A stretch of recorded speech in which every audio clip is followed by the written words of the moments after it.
பெங்களூருவில் பிபிஓவில் பணிபுரிந்து வந்த வட மாநிலத்தைச் சேர்ந்த பெண் ஒருவர் கடத்திச் சென்று கற்பழிக்கப்பட்ட சம்பவம் பதற்றத்தை ஏற்படுத்தியிருக்கிறது.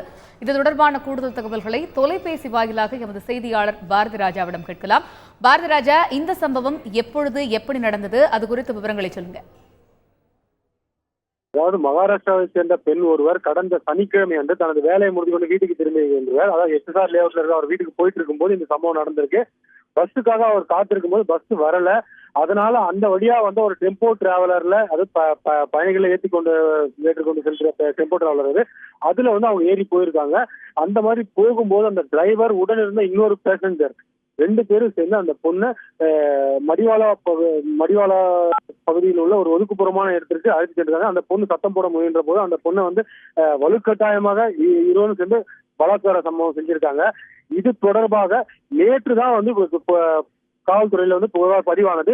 என்ன காரணம்னு கேட்டீங்கன்னா, அந்த 9:45 சனிக்கிழமை 9:45 நடந்த சம்பவம் அதிகாலையில் அந்த பொண்ணு 2 மணிக்கு தான் அவங்க மடிவாளா பகுதியில் எடுத்து சென்றாங்க. அதுக்கப்புறம் அந்த பொண்ணு ஹாஸ்பிட்டல் ட்ரீட்மெண்ட் எடுத்துட்டு இது தொடர்ந்துதான் அவங்க போலீஸ்ல புகார் அளிச்சிருக்காங்க.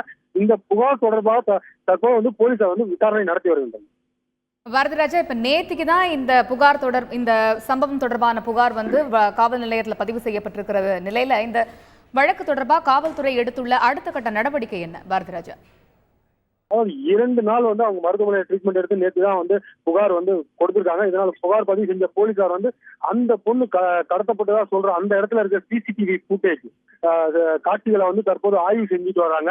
இந்த ஆய்வின்படி அந்த குறிப்பிட்ட வாகனத்தை தற்போது பறிமுதல் செஞ்சிருக்கிறதாவும் போலீஸ் தரப்புல இருந்து தற்போது தகவல் கொடுத்திருக்காங்க. இதே போல 3 குற்றவாளிகள், அதாவது சந்தேகத்தின் அடிப்படையில் 3 குற்றவாளிகளையும் இப்போதைக்கு விசாரணைக்காக அவங்க அழைத்து வந்திருக்காங்கன்னு ஒரு தகவலும் வந்திருக்கு. மேலும் அந்த பாதிக்கப்பட்ட பெண் அளித்த புகாரின் பேரில் அந்த குற்றவாளியின் வரைபடமும் தற்போது தயார் செய்யப்பட்டு வருகிறது போலீசாரால். இருப்பினும் இந்த சந்தேகத்தின் அடிப்படையில் கைது செய்யப்பட்டிருக்க அந்த 3 குற்றவாளியிடம் தற்போது தீவிர விசாரணை போலீசார் மேற்கொண்டு வருகின்றனர். அதே போல மற்ற அந்த மடிவாளா சம்பவம் நடந்ததாக கூறப்படுகிற மற்ற அந்த மடிவாளா இருக்கிற சிசிடிவி ஃபுட்டேஜையும் தற்போது போலீசார் தீவிரமா ஆய்வு செஞ்சுட்டு வராங்க. இதன் அடிப்படையில் தற்போது போலீசார் கொடுத்துள்ள தகவலின் பேரில் அந்த குறிப்பிட்ட வாகனம், அதாவது சம்பவம் அந்த பெண்ணை கடத்தல பயன்படுத்தப்பட்ட வாகனம் தற்போது பறிமுதல் செய்யப்பட்டுள்ளதாக போலீசார் தரப்பிலிருந்து தற்போது கூறப்படுகிறது. தொடர்ந்து போலீசார் இந்த வழக்கில் சிறப்பு, ஏற்கனவே டெல்லியில் இந்த சம்பவம் நாடே பெருமளவில் உலுக்கியது. அதே போல இந்த குறிப்பிட்ட சம்பவம் நிகழ்ந்திருப்பதால் போலீசார் இந்த சம்பவத்தை மிக தீவிரமாக ஒரு கண்ணோட்டத்தில் விசாரித்து வருகின்றனர்.